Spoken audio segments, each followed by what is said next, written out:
Bapak, Ibu, saudara-saudari yang terkasih dalam Tuhan, Shalom, Shalom.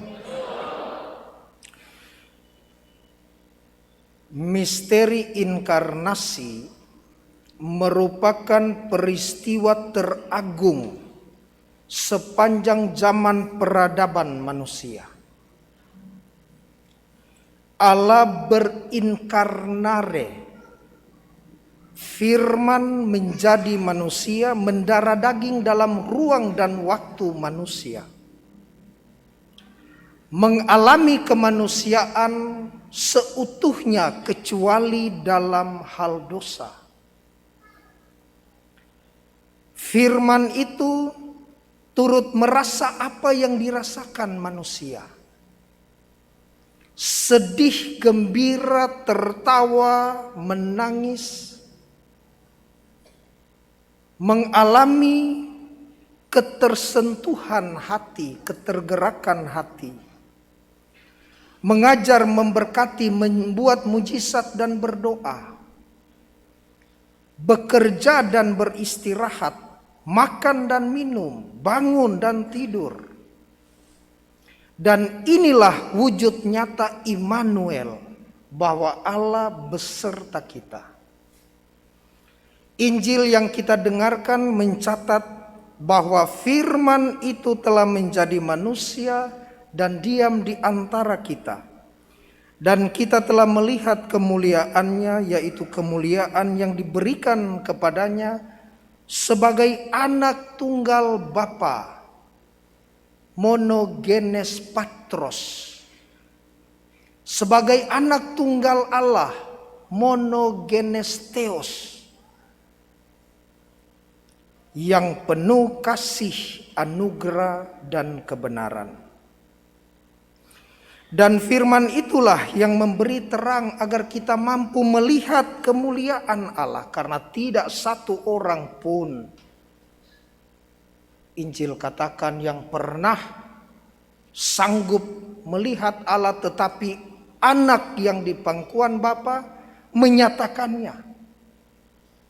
Sehingga manusia berinteraksi dengan Allah secara lebih dekat, menyentuh, melihat, mengalami sepak terjang kehidupan sebagaimana manusia mengalaminya. Tetapi terang itu sendiri membutuhkan pilihan kita.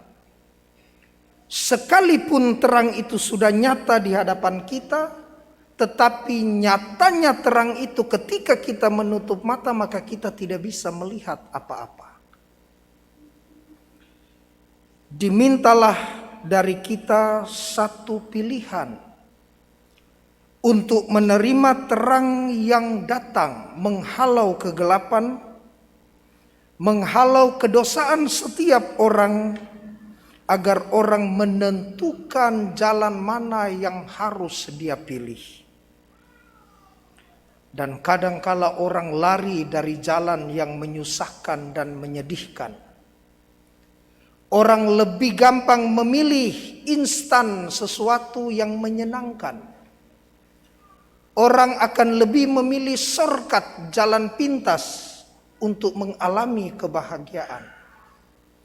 Tetapi begitu jalan itu menderitakan dan menyengsarakan, maka menghindar adalah cara terbaik untuk tidak mengalami penderitaan.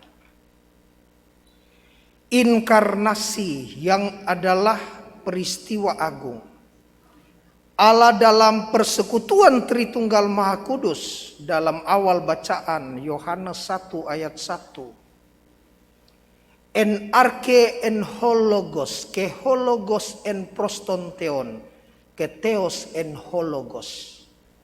Pada mulanya adalah firman, dan firman itu bersama-sama dengan Allah, dan firman itu ialah Allah.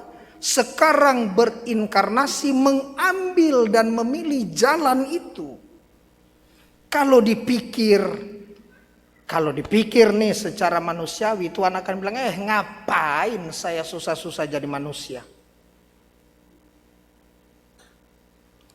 Tetapi karena kasih Allah, dia mau memilih jalan kemanusiaan agar supaya kemanusiaan kita yang sekarang berdosa ditebus dan diangkat pada taraf yang ilahi. Saudara-saudari yang terkasih, mengapa dia harus memilih jalan ini? Yang pertama, agar supaya Allah bisa berjumpa dengan kita manusia.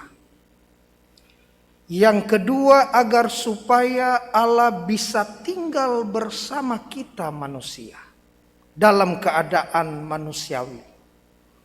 Dan yang ketiga, agar Allah menunjukkan jalan yang benar kepada kita manusia. Itulah misi penebusan yang dipilih Tuhan, agar kita melihat dengan mata kepala kita sendiri kehadirannya serta karya penebusannya yang nyata, kata bacaan pertama. Karenanya Bapak Ibu, kita juga diingatkan bahwa proses penyelamatan Allah yang panjang boleh tergenapi dalam diri putranya Tuhan kita Yesus Kristus. Bacaan kedua mengingatkan kita tentang hal itu, bahwa sejak zaman purbakala, zaman nenek moyang kita, Allah berulang kali dan berulang kali berbicara kepada nenek moyang kita melalui perantaraan para nabi. Sampai pada saatnya Allah sendiri yang berbicara melalui putranya. Ketika satu saat seorang guru rohani bertanya kepada murid-muridnya, apakah Allah Maha Tahu? Ya, Allah Maha Tahu. Dan tiba-tiba mereka semua terdiam ketika sang guru rohani bilang, ada satu hal yang Allah tidak tahu. Apa ini? Coba kalian pikir. Murid yang satu bilang, dosa. Allah tidak tahu berbuat dosa. Bukan. Karena dosa tidak bisa menyentuh kealahan. Macam-macam mereka pikir. Dan guru ini bilang, satu yang Tuhan tidak tahu. Tuhan tidak tahu bagaimana lagi caranya menyelamatkan manusia, sehingga satu-satunya jalan dia pergi sendiri ke dunia untuk menyelamatkan manusia. Ketika perantaraan para nabi pada akhirnya tidak menyelamatkan, Allah memberikan kepada kita putranya, dia sendiri yang datang untuk menebus. Karena korban apapun untuk pepuli dosa tidak sanggup membayar hutang dosa kita terlalu besar. Kitab Ibrani menegaskan bahwa status keputraan Kristus melampaui semua malaikat, sehingga setiap orang harus sujud menyembah di hadapannya, termasuk ketika Allah mengantar putranya sendiri ke dunia. Tadi dikatakan dalam bacaan. Dan dengan begitu kita juga turut terhisap di dalam status keputraan sebagai anak angkat Allah. Dalam tradisi Yudaisme, adopsi anak itu hal yang wajar, bahkan dianjurkan. Kalau ada anak yatim piatu, dianjurkan untuk diadopsi. Kalau ada orang yang bukan keluarga tinggal di rumah, dianjurkan untuk diadopsi. Maka janji Allah kepada Abraham bahwa ia akan memberkati keturunannya, bukan pertama-tama keturunan secara biologis, hubungan darah, tetapi keturunan karena belas kasih Allah. Maka sekarang kita bisa melihat bagaimana kitab Ibrani dalam bacaan kedua mengatakan, pada hari ini engkau kuperanakan. Itu berarti firman keluar dari keilahian Allah, serentak keluar dari rahim Maria, menjelmah menjadi daging agar supaya memberi status kedagingan kita satu jaminan keilahian. Saudara-saudari yang terkasih, Natal tahun ini menyisakan pertanyaan refleksi bagi kita semua. Saat mana jargon pulih lebih cepat, bangkit lebih kuat diserukan di mana-mana, maka pertanyaannya bagi kita, apakah pemulihan rohani juga akan lebih cepat?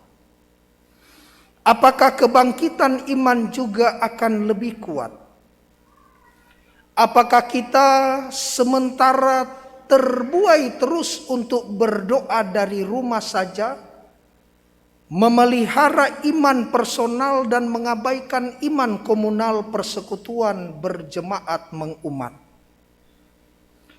Apakah akan terjadi lagi sebuah habitus dan habituasi, sebuah kebiasaan dan pembiasaan seperti sebelum-sebelumnya ketika COVID menghantam sendi-sendi kehidupan kita?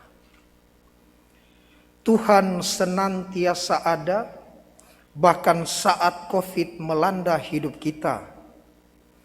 Ia akan selalu lahir dan hadir di dalam hati kita masing-masing, di dalam keluarga kita masing-masing, di dalam umat paroki keuskupan kita masing-masing. Sesudah pandemi mulai mereda, Tuhan memberi kita kesempatan untuk lahir baru dalam ungkapan syukur bahwa pada hari ini aku diperanakkan dan untuk seterusnya tetap menjadi anak-anak Allah. Kita patut mensyukurinya karena kita masih berkumpul dengan orang-orang yang kita kasihi. Kita masih diberi waktu untuk berbenah, karena entah ada COVID atau tidak, kita ini tetap putra-putri Allah. Entah ada COVID atau tidak, kita ini tetap akan mati. Entah ada COVID atau tidak, kita sementara diberi kesempatan untuk beriman secara amin dan berimun secara aman. Dengan begitu kita sungguh-sungguh menyadari arti dari Natal tahun ini.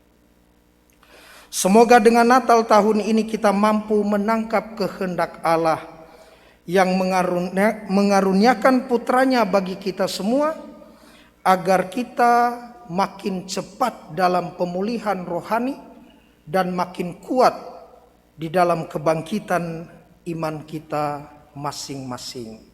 Semoga demikian.